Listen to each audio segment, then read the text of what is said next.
Hello everyone.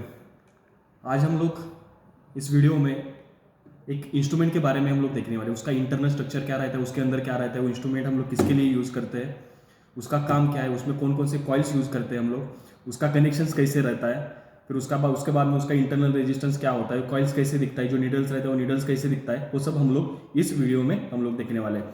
तो हम लोग आज देखने वाले वैट मीटर के बारे में। जो हम लोग वैट मीटर यूज़ करते हैं, तो वैट मीटर हम लोग किसके लिए यूज़ करते हैं, तो एक्चुअल में हम लोग पावर मेजर करने के लिए हम लोग वहाँ पे वैट मीटर यूज़ करते हैं। तो हम लोगों को पता है कि पावर इज नथिंग बट क्या रहता है, voltage into current. So voltage और करंट का मल्टीप्लिकेशन।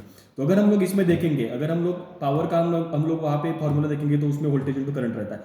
तो अभी हम लोग वोल्टेज किससे मेजर करते हैं, तो उसमें रहता है प्रेशर कॉइल या फिर वोल्टेज कॉइल रहेगा। और फिर उसके बाद में हम लोग को करंट मेजर करना पड़ेगा, जो हम लोग किससे मेजर करते हैं, करंट कॉइल से हम लोग मेजर करते हैं। तो आप लोगों को समझ में आ गया होगा कि इसके अंदर क्या क्या रहेगा। तो इसके अंदर रहेगा करंट कॉइल रहेगा, इसके अंदर रहेगा प्रेशर कॉइल रहेगा।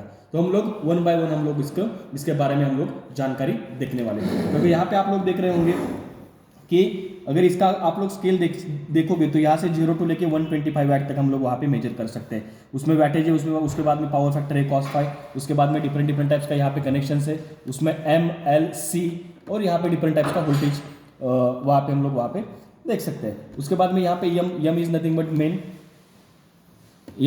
But main.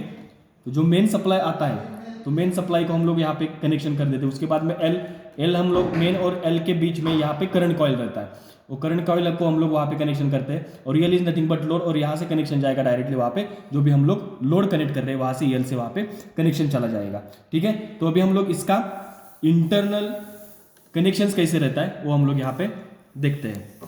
तो यहाँ पे आप लोग देखोगे, तो यहाँ पे आप लोग देखोगे कि जो पावर सप्लाई है, पावर सप्लाई से हम लोग यम को कनेक्शन करते हैं, यम और यल के बीच में हम लोग करंट कॉइल कनेक्ट करते हैं। उसके बाद में एम सी वी ऐसा कनेक्शन है, तो ये हो गया current coil is connected in series with the load. उसके बाद में यहाँ पे प्रेशर कॉइल है, जिसको हम लोग वोल्टेज कॉइल बोलते हैं। सो प्रेशर कॉइल हम लोग पैरेलली कनेक्टेड करते हैं और उसके अक्रॉस हम लोग वोल्टेज कितना है वो हम लोग वहाँ पे मेजर कर सकते हैं। तो प्रेशर कॉइल जो है वो प्रेशर कॉइल हम लोग वहाँ पे लोड के अक्रॉस हम लोग वहाँ पे कनेक्ट कर सकते हैं। तो एम एल सी वी या ऐसे वहाँ पे टर्मिनल्स रहते हैं, जो टर्मिनल्स इसके ऊपर है एम एल सी और यहाँ पे वोल्टेज वी, ये सब कनेक्शन हम लोग इसमें करते हैं। ठीक है, तो इसका हम लोग इंटरनल स्ट्रक्चर कैसे रहता है वो हम लोग यहाँ पे देखते हैं। तो इसके अंदर क्या क्या रहता है आप लोग यहाँ पे देख सकते हो। तो इसके अंदर दो टाइप्स के कॉइल्स रहते हैं, करंट कॉइल और प्रेशर कॉइल। अभी यहाँ पे दो कॉइल्स रहते हैं, एक रहता है फिक्स कॉइल और दूसरा रहता है मूविंग कॉइल। आप लोगों को यहाँ पे जो दिख रहा है एक करंट कॉइल है, एक फिक्स कॉइल है। यहाँ पे एक कॉइल है और दूसरा कॉइल यहाँ पे आप लोगों को दिखा है, यहाँ पे दूसरा कॉइल है। और उसके बाद में जो अंदर वाला कॉइल है ये वोल्टेज कॉइल है, वहाँ पे हम लोगों वहाँ पे और मूविंग कॉइल हम लोग उसको बोलते हैं, वो मूवेबल कॉइल रहता है। तो एक दो रहते हैं फिक्स कॉइल और एक रहता है मूवेबल कॉइल। और जो मूवेबल कॉइल रहता है उसको वहाँ पे हम लोग नीडल वहाँ पे कनेक्शन करते हैं, which acts as a pressure coil, और यहाँ पे जो है करंट कॉइल। तो यहाँ पे आप लोगों ने ऑलरेडी देखा है कि एम सी कॉन्टैक्ट से which are connected in series with the load, और यहाँ पे जो करंट कॉइल है वो करंट कॉइल और एम और सी के बीच में यहाँ पे कनेक्शन किया हुआ है। और यहाँ पे डिफरेंट टाइप्स के वोल्टेजेस है, 125 वोल्ट्स 150 वोल्ट्स, वो हम लोग यहाँ पे कनेक्ट करते हैं। तो नॉर्मली जो फिक्स कॉइल रहता है, यहाँ पे आप लोग देख रहे हैं फिक्स कॉइल है।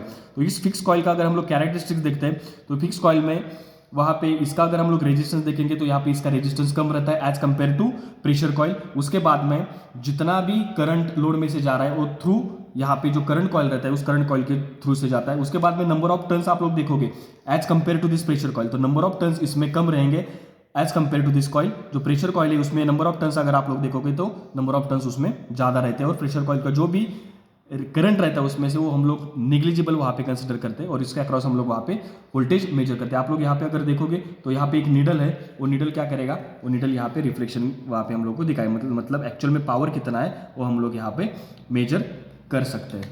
तो आई होप कि इसका इंटरनल स्ट्रक्चर आप लोगों को समझ में आ गया होगा। तो ऐसे ही नए नए इंटरेस्टिंग वीडियोज़ देखने के लिए इस चैनल को लाइक करो, सब्सक्राइब करो और शेयर करो। Thank you.